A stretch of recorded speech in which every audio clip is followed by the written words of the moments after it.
Bismillahirrahmanirrahim. Assalamualaikum warahmatullahi wabarakatuh.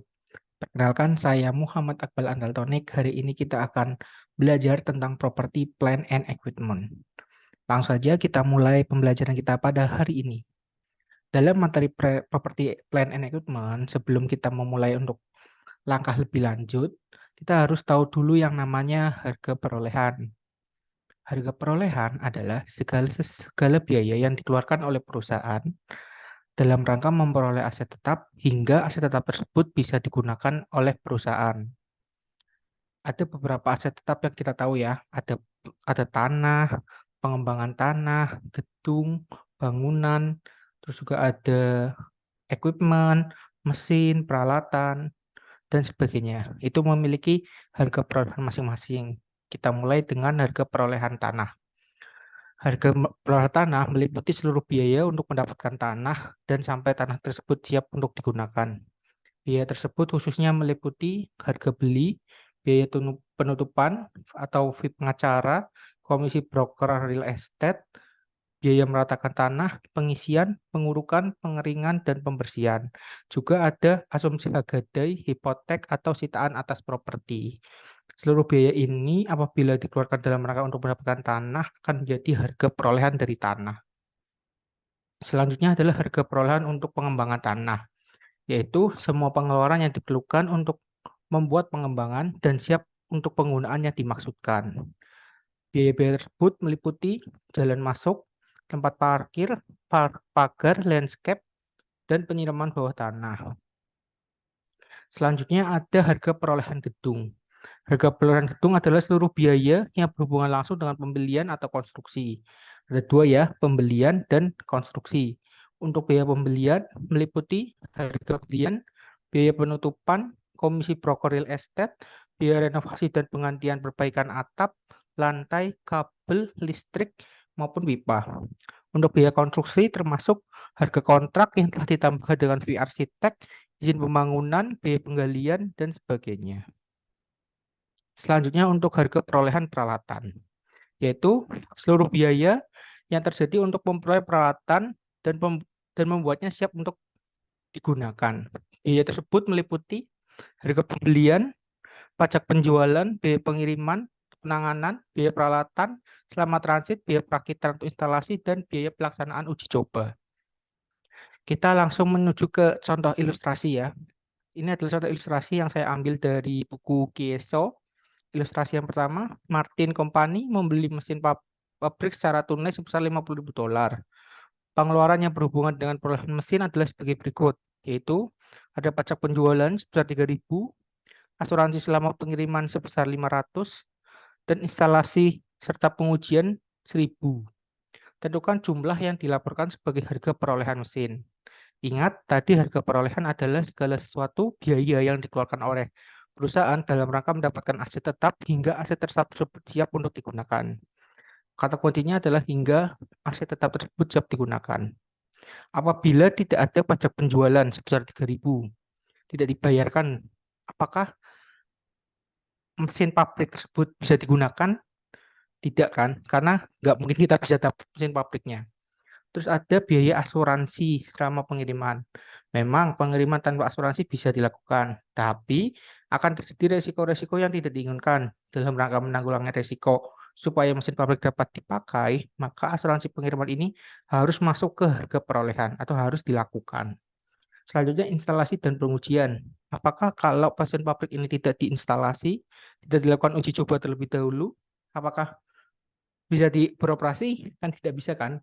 Masa datang perpotong-potong gitu nggak diinstal, ya nggak bisa dipakai. Nah, sehingga harga perolehan dari mesin pabrik di Martin Company ini meliputi harga beli sebesar 50.000, pajak penjualan sebesar 3.000, asuransi selama pengiriman sebesar 500, dan instalasi serta pengujian sebesar 1.000. Sehingga total perolehan harga mesin ini adalah 54.500. Selanjutnya kita membahas hal yang menarik di aset tetap, yaitu depresiasi. Depresiasi adalah proses pengalokasian harga perolehan aset terwujud menjadi beban. Jadi kita beli alat itu kan jadi aset. Tidak langsung jadi beban seketika, tapi dia harus tetap jadikan beban karena dia ngeluarin duit mau gimana pun. Tapi pengalokasian beban itu dilakukan secara periodik atau secara sistemik, dan itu didasarkan dari masa manfaat atau nilai ekonomis dari si aset ini. Nah, ini ada poin-poin penting ya dari depresiasi. Yang pertama ada proses pengalokasian biaya, bukan penilaian aset. Terus diaplikasikan hampir ke semua aset tetap kecuali tanah. Terus yang dapat didepresiasikan adalah karena kemampuan pendapat alat itu untuk menghasilkan pendapatan itu menurun selama masa ekonomis aset. Nah, faktor dalam penghitungan depresiasi ada 3, yaitu harga perolehan, masa manfaat, dan nilai residu. Harga perolehan adalah harga tadi yang berapa banyak berapa biaya yang dikeluarkan oleh perusahaan hingga aset tersebut dapat digunakan oleh perusahaan. Masa manfaat adalah umur ekonomis atau nilai ekonomis suatu alat, sampai berapa tahun alat tersebut dapat digunakan oleh perusahaan. Nilai residu adalah nilai akhir alat setelah masa manfaat berakhir atau nilai ekonomis aset itu berakhir. Meskipun secara nilai ekonomis itu sudah tidak ada, bisa jadi aset tersebut masih bisa dijual. Nah, nilai harga jual tersebutlah yang menjadi residual value. Untuk melakukan depresiasi sendiri, kita mengenal ada 3 metode, yaitu ada metode garis lurus, metode unit aktivitas, dan metode saldo menurun. Kita jelaskan satu-satu dalam ilustrasi. Ini ada ilustrasi lagi, saya ambil juga dari GSO. Babs Floris membeli truk pengiriman kecil pada tanggal 1 Januari 2011. Harga perolehan dari truk ini adalah 13.000, nilai residu yang diperkirakan adalah 1.000, estimasi umur ekonomis atau masa manfaatnya adalah 5 tahun, estimasi umur ekonomis atau masa manfaat dalam mil adalah 1.000 mil. Hitung depresiasi berdasarkan metode berikut. Yang pertama, garis lurus, unit aktivitas, dan saldo menurun. Untuk garis lurus, kita untuk melakukan depresiasi, kita mengenal dulu istilah-istilah dalam depresiasi. Yang pertama ada cost, harga perolehan tadi. Harga perolehan adalah semua biaya yang dikeluarkan oleh perusahaan dalam rangka mendapatkan aset hingga aset tetap tersebut dapat digunakan. Residual value nilai akhir selama masa manfaat. Apabila harga perolehan dikurangi nilai akhir aset selama masa manfaat itu, setelah masa manfaat itu, maka akan menjadi depreciable cost atau nilai perolehan yang dapat didepresiasi. Kan yang 1.000 sebagai residual cost tidak bisa didepresiasikan, dia akan jadi nilai nilai aset di akhir. Jadi tidak bisa kita alokasikan sebagai beban. Sehingga setelah mendapatkan depreciable cost, untuk metode straight line, si depreciable cost ini akan dibagi proporsional sepanjang tahun, jadi tinggal dibagi masa manfaatnya aja. Dalam hal ini, cost-nya adalah 13.000, residual value-nya 1.000, maka dapat kita ketahui bahwa depreciable cost-nya adalah 12.000, sehingga dalam metode garis lurus, depreciable cost akan dibagi proporsional sepanjang umur manfaat 5 tahun, sehingga depresiasi tiap tahunnya adalah 2.400. Untuk jurnalnya sendiri, untuk jurnal depresiasi adalah depresiasi expense pada akumulator depresiasi atau beban depresiasi pada akumulasi depresiasi sebesar 2.400. Kemudian ada unit aktivitas. Unit aktivitas ini dasarnya juga sama, yaitu menggunakan depreciable cost atau harga perolehan dikurangi dengan residual value, tapi dalam hal ini pembaginya adalah masa manfaat berdasarkan aktivitas dari si alat tersebut. Karena aktivitas dalam hal ini adalah truk kecil, dalam ilustrasi tadi truk kecil, maka total aktivitas yang kita jadikan sebagai dasar perhitungan depresiasi adalah berapa lama, berapa panjang si truk ini bisa berjalan. Dalam hal ini di soal sudah diketahui bahwa si truk ini dapat berjalan sejauh 1.000 miles. Sehingga dengan depreciable cost dibagi dengan total unit of activity atau total unit yang 1.000 mil itu, kita mendapatkan depreciation cost per unit sebesar 0,12. Nah, dalam tahun 2011 ini, yang dicontohkan di soal, itu si alat itu berjalan 15.000 miles. Berarti annual depreciation-nya adalah 0,12 dikali 15.000 miles, yaitu 1.800.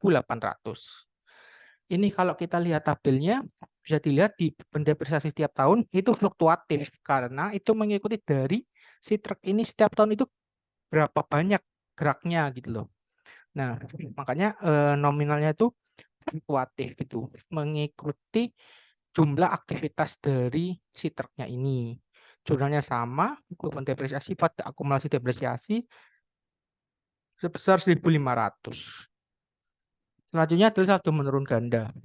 Saldo menurun ganda tidak menggunakan depreciable cost sebagai dasar perhitungannya, tapi menggunakan nilai buku awal tahun atau eh, nilai buku sebagai dasar sebagai penghitungan. Tarif dari saldo penurunan ganda itu tidak menggunakan proporsional per tahun, tapi menggunakan tarif. Tarifnya itu adalah 2 kali tarif garis lurus. Dalam hal ini tarif garis lurusnya adalah 5 tahun. Maka tarifnya adalah 1/5 atau 20%. 2 kali dari tarif garis lurus 20% adalah 40%. Maka beban depresiasi tahun ini adalah nilai buku awal dikali 40%. Nilai buku awalnya 13.000. Ingat, nilai buku awal sama dengan harga perolehan dikali 40%, maka depresiasi tahun ini adalah 5.200. Ingat menggunakan nilai buku, jadi apabila depresiasi ini 52%, setengah satu awalnya 13.000, maka nilai buku untuk menjadi acuan tahun depan adalah 7.800. Dan seterusnya sampai akhir. Bisa kita lihat di beban depresiasi tahunan, ini bisa dilihat uniknya saldo menurun ganda, atau saldo menurun ini adalah dia itu apa dari besar ke kecil ke kecil ke kecil gitu. Ini uniknya. Jurnalnya masih sama, beban depresiasi pada akumulasi depresiasi.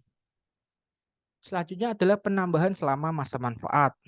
Tidak dipungkiri, dalam pelaksanaan aset tetap, operasional aset tetap, ada penambahan biaya yang ditambahkan oleh perusahaan dalam rangka optimalisasi aset tetap tersebut. Misalkan, gedung dicat, diganti keramiknya, atau atapnya bocor diganti, dan sebagainya. Nah, pengeluaran biaya ini bisa dikategorikan menjadi dua, yaitu capital expenditure dan revenue expenditure. Capital expenditure adalah biaya yang menambah nilai aktiva tetap. Sedangkan revenue expenditure adalah biaya yang menjadi beban. Artinya tidak menambah nilai aktiva tetap. Dalam hal capital expenditure akan dianggap sebagai menambah nilai aktiva tetap atau capital expenditure jika 1. Menambah umur ekonomis, 2. Menambah nilai manfaat, dan yang ketiga nilainya material. Jika tidak memenuhi kriteria di atas, maka bisa dianggap pengeluaran itu sebagai revenue expenditure. Ini ada contoh, sebuah kendaraan dengan harga perolehan 200 juta dengan akumulasi depresiasi sebesar 100 juta mengalami kerusakan dan terperbaikan dengan biaya 20 juta. Jumlah tersebut dianggap material. Ingat, jumlah tersebut dianggap material. Karena material, maka itu capital expenditure atau menambah nilai aktiva tetap. Sehingga jurnalnya adalah kendaraan pada kas sebesar 2 juta. Selanjutnya adalah perubahan umur ekonomis. Dalam perubahan umur ekonomis bisa ada 2 macam metode yang dilakukan oleh perusahaan. Kita ngeluarin uang ternyata untuk perbaikan gedung, ternyata uang yang kita keluarkan itu bisa menambah umur ekonomis aset kita. Itu bisa dilakukan menjadi 2 pencatatan. Yang pertama, mengganti seluruh depresiasi yang telah dilakukan menggunakan nilai baru setelah ada penambahan nilai umur ekonomis atau periode yang belum dilalui saja. Ini ada contoh soal. Kendaraan dengan harga perusahaan 200 juta memiliki umur ekonomi selama 8 tahun dengan taksiran nilai sisa sebesar 20 juta. Pada akhir tahun ke-6 mengalami kerusakan dan diperbaiki dengan biaya sebesar 15 juta. Akibat perbaikan ini, umur ekonomi mesin bertambah 1 tahun. Metode dan depresiasi menggunakan garis lurus. Apabila tidak direvisi, maka kita harus merevisi ya, tidak merevisi depresiasi tahun-tahun sebelumnya, maka kita hanya merevisi tahun yang setelahnya. Nah, dalam hal ini kita harus tahu dulu akumulasi depresiasi. Tadi kan aku sudah berjalan 6 tahun, berarti nomor depresiasinya 8. Berarti 6/8 dikali depreciable cost. Cost-nya 200.000 dikurangi depreciable cost 20 juta, 200 juta dikurangi 20 juta menghasilkan 135 juta akumulasi depresiasinya. Sehingga kita tahu bahwa book value-nya adalah 200 juta dikurangi dengan akumulasi depresiasi selama 6 tahun sehingga menghasilkan 65 juta. Ada biaya perbaikan 15 juta sehingga nilai buku setelah perbaikan adalah 80 juta. Sedangkan sisa umur ekonomisnya adalah 2 tahun ditambah 1 tahun penambahan umur ekonomis sehingga 3 tahun. Maka depresiasi tahun setelah adanya perbaikan yang direvisi adalah 80 juta nilai bukunya dikurangi dengan nilai residu 20 juta, 60 juta dibagi sisa masa manfaat yang baru yaitu 3 tahun. Maka besar depresiasi tahun yang baru adalah 20 juta. Selanjutnya apabila terjadi perubahan umur ekonomis. Apabila terjadi perubahan umur ekonomis, maka kita harus tahu dulu depresiasi yang seharusnya ketika alat tersebut diperbaiki. Dalam hal ini harga awal 200 juta ditambah nilai perbaikan 15 juta sehingga kita mendapatkan nilai awal atau harga peluruhan 215 juta. Kita menghitung depresiasi dengan asumsi harga perolehan sudah baru dan masa manfaat sudah baru sehingga 215 juta dikurangi nilai residu menghasilkan depreciable cost dibagi dengan nilai manfaat yang baru 9 tahun menghasilkan nilai depresiasi tahunan sebesar 21.667. Apabila depresiasi tahunan sebesar 2166666 ini, maka dalam 6 tahun harusnya terjadi akumulasi depresiasi sebesar 6 kali 2166666 ini. Sehingga akumulasi depresiasi tahunannya adalah 130 juta. Dengan akumulasi tahunan 130 juta, maka book value yang seharusnya adalah total harga perolehan yang sudah ditambah dengan nilai perbaikan 215 juta dikurangi dengan akumulasi depresiasi selama 6 tahun, maka nilai buku yang seharusnya adalah 85 juta. Sedangkan seperti yang kita tahu pada sebelumnya, bahwa nilai buku yang tercatat adalah 65 juta. Sehingga perlu dilakukan koreksi nilai buku sebesar 20 juta. Koreksi nilai buku ini dilakukan dengan mendebit akumulasi depresiasi dan mengkredit laba ditahan. Kenapa mengkredit laba ditahan? Karena depresiasi expense adalah akun laba rugi yang pada akhirnya bermuara pada return earning atau laba ditahan. Selanjutnya adalah pelepasan aktiva tetap. Pelepasan aktiva tetap ada 3 cara, yaitu penghentian, penjualan, dan pertukaran. Dalam sesi kali ini, kita akan menjelaskan penghentian dan penjualan. Dalam rangka melihat aset tetap, perlakuan akuntansinya adalah mendebit akumulasi depresiasi dan mengkredit akun aset. Kita langsung ke ilustrasi. Ini ilustrasi dari Kieso lagi, Sunset Company, membuat peralatan pengirimannya yang memiliki harga perolehan 18.000 dan ini menjual atau menghentikan peralatan pengirimannya yang memiliki harga 18.000 dan memiliki akumulasi depresiasi sebesar 14.000. Maka jurnalnya ingat mendebit akumulasi, mengkredit aset 14.000 akumulasi di debit, 18.000 aset dikredit. Atas selisih tersebut terjadi kerugian karena kita menghilangkan ini aset masih ada nilainya tapi kita hilangkan, terjadi kerugian nih, kerugian sebesar 4.000. Makanya dicatat sebagai akun kerugian atas pelepasan aset sebesar 4.000 dengan posisi di debit karena dia akun beban. Akun kerugian ini akan dilaporkan pada laporan keuangan bagian laba rugi dan bagian pelepasan pada bagian pendapatan lain-lain. Apabila akumulasi depresiasi dan peralatan pengiriman ini jumlahnya nominalnya sama, maka tidak akan ada akun kerugian atas pelepasan. Selanjutnya adalah penjualan aset tetap. Penjualan aset tetap ini, apabila nilai dana yang diterima lebih tinggi dari buku, maka akan ada gain. Apabila dana yang diterima kurang dari nilai buku, maka akan ada loss. Ingat, apabila dana lebih dari gain, akan gain, dan apabila dananya kurang dari nilai buku akan loss. Dalam hal ini, company menjual furniture cost 16.000, keperolehannya 60.000, aset memiliki depresiasi 41.000, sedangkan depresiasi sampai 6 bulan pertama tahun 2021 8.000. Ingat, aset ketika jual harus depresiasi sampai tanggal penjualan. Tanggal penjualannya adalah 8.000.